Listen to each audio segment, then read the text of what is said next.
Welcome to the Health Coach Nation podcast. I'm Haley Rowe, your host and marketing and sales strategist and coach.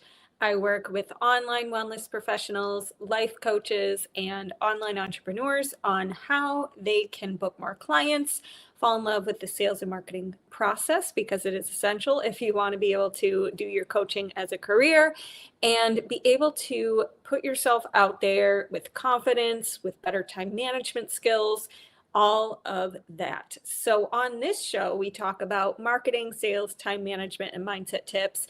And today I want to talk a little bit about a mindset tip that you can use in your business that's going to help you grow, that's going to help you when different marketing things in your business aren't working and you need to troubleshoot. And that is, we're going to talk about a skill that you have to develop if you want to be able to succeed in your business and grow to full time. And that skill we've talked about a little bit before, but we're going to dive deep into it a little bit more and how you can actually implement it. And that is being solutions oriented. So you've heard me say before that I think the top 3 things that coaches need to succeed when it comes to mindset traits are willingness. So willingness to feel any feeling, even if, whether that's fear, whether that's taking on emotional risk and financial risk in your business, things like that are going to have to happen on the journey. And so we need to have willingness to feel big feelings. We need to have consistency, meaning we need to be putting ourselves out there. We need to be taking small steps regularly. And then the last skill is solutions oriented, being solutions oriented. And one thing that I think happens when we own businesses is we think that we need to, and I'm sorry, we have a weird shadow going on, so I'm trying to not stand in the shadow. But anyways, we think that we need to be perfect. And when I say being solutions oriented, sometimes you think I mean that you can't feel your emotions, you need to be a robot. But that's not what I'm talking about. You can still feel bad about a situation, but still be in a solutions-oriented headspace to solve it. So you don't have to like what's happening to you. You don't have to have positive affirmations about things you don't like that you're having to deal with. But what we don't want to do is be in the victim mode and disempower yourself by saying you can't do anything about it. It's outside of your control. You're helpless. And problems, the sooner in business you can befriend problems and just know that they're a part of it, the better off you're going to be. And our goal is to shorten the time span between you having an emotional experience from some kind of setback and you jumping into ways you can solve it. Because in business, if you're always in an emotional headspace and feeling bad about something and not working towards actively solving it, you're losing time and you're delaying where you could be in your business. So we have to learn how to, yes, process our emotions, but have a faster bounce back rate, have a faster resiliency rate. And in order to do that, we have to jump into solutions mode so that we're empowered and we're doing something about it. So the sooner, like I said, you can see problems as not a problem, but just part of the game. It's not that you're failing. It's not that you're doing something wrong, the better. And the other thing is stop trying to avoid problems. That's another thing I see that get people in like what we call analysis paralysis. They don't want to get into any problems. Like, I don't want to launch and then not have clients, so I'm just not going to launch at all. Or I don't want to go live because then I have the potential opportunity, the potential of people judging me. And so I'm just not going to go live at all.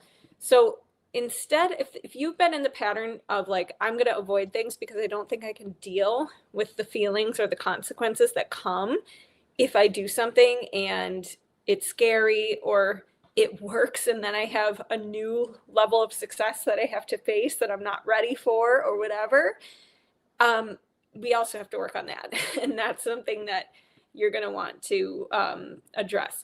But one little quick story before we go into 4 ways that you can develop your solutions-oriented trait within yourself is the other week I was giving a guest training for a group program, and I was in the middle of the guest training and my Zoom went out all of a sudden. I don't know what happened. I was knocked off the live, and I was, trying to get back on and make sure that we could finish the training. But while I was doing that, I looked down at my phone and my mom had texted my family text saying, oh, our cat has gone missing. And this is like my family cat who I love. I spend a lot of time over there with this little cutie.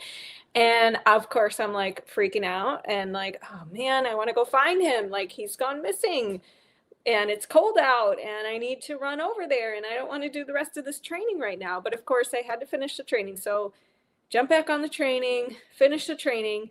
But then immediately my brain was, instead of going into freak out mode about the cat, I was like, what can we do about it immediately?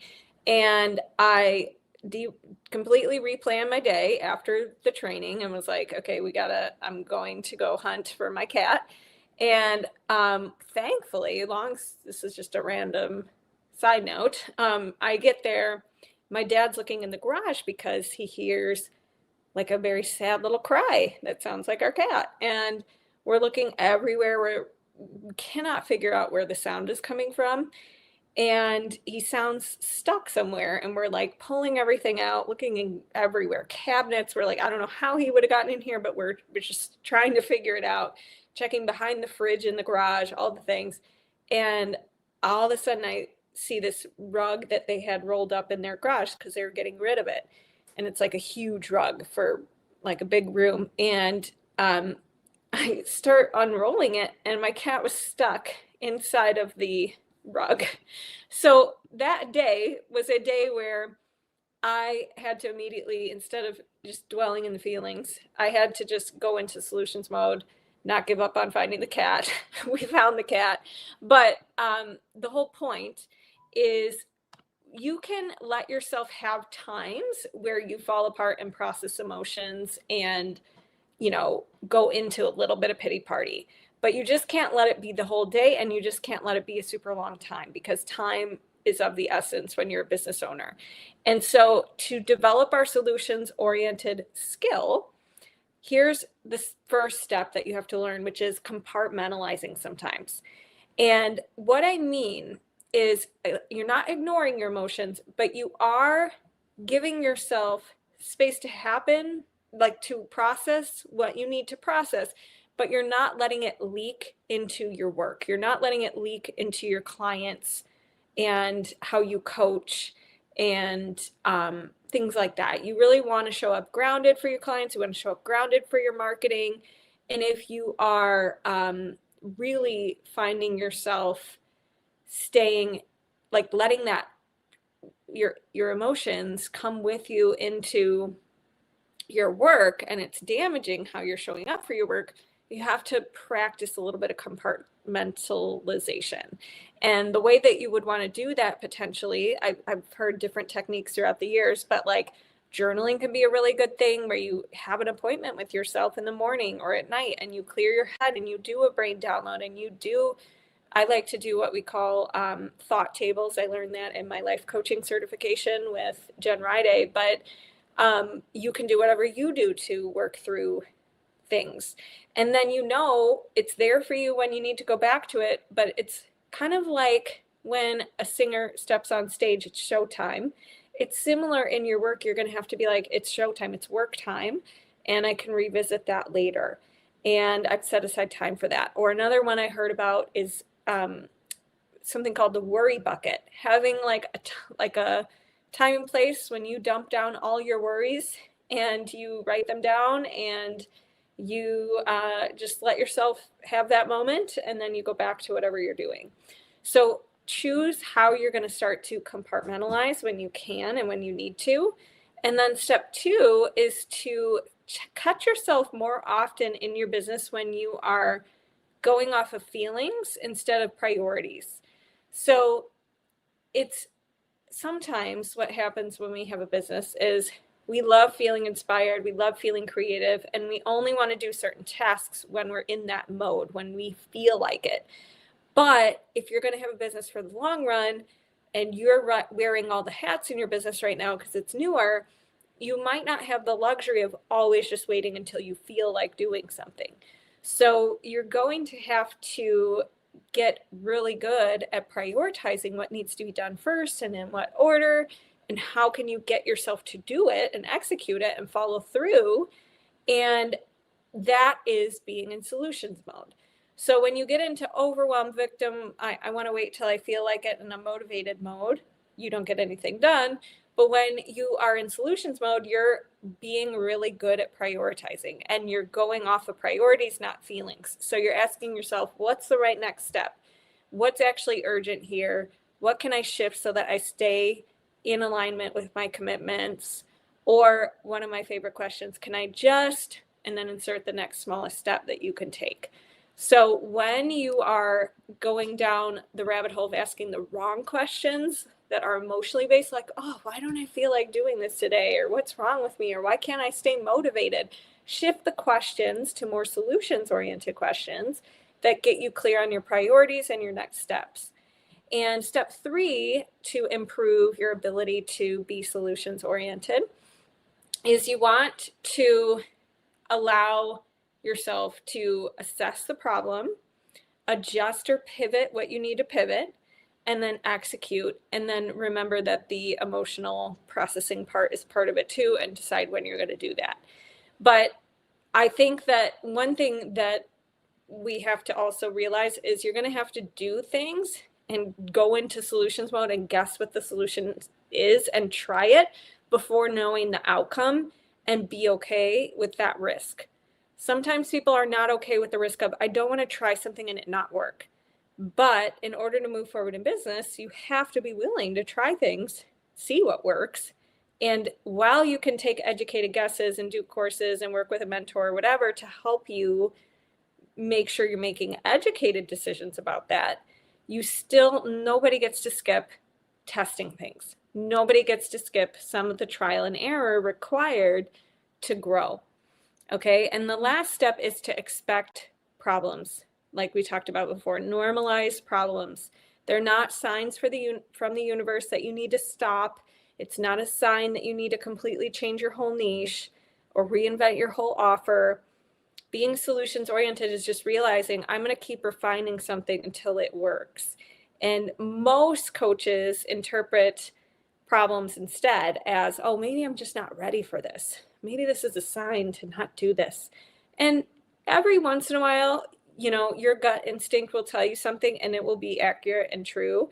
But I think it's too common that people give up too soon and just take any sort of sign that, oh, well, must not be the right thing, when that's not necessarily true. So problems happen. It's part of the game. And the difference and who you need to be is you want to be the kind of person who is a great problem solver. You're a great solutions finder. You creatively and energetically have good ideas to move something forward or change things that you don't like. And in order to do that, let's just recap the 4 ways you can do that. Number 1 is you got to compartmentalize sometimes and give yourself separate processing time for your emotions. Number 2, you have to not go off of feelings, instead go off of priorities. Number 3, you have to focus on solutions first and really assess them and ask good questions about them instead of limited, disempowering questions. And number 4, you want to expect problems to be part of this whole journey. It's not a bad thing, not a sign you did something wrong, not a sign you're failing. And if you are wanting to really develop your CEO mindset, improve how you spend your time, I think that's a huge thing for coaches, is they're spending time on the drama of overthinking everything, doubting themselves, scatterbrainness, trying shiny objects. If you want to shift to being more focused, you want to have emotional support on the journey, you want to improve your messaging and your marketing clarity, you want to improve your ability to stay consistent even when life gets lifey. This is what I do every week with my clients in the Coach Inner Circle. And it's really a program where we are taking you through how to book clients, how to market your business, how to not get stuck in the drama, and to become somebody who has staying power in the coaching field, somebody who is resilient, somebody who doesn't, just give up and not show up consistently, that kind of thing. So if you're looking to improve how you show up in your business, you want to attract more clients. And by the way, how you show up really impacts whether or not you're getting clients.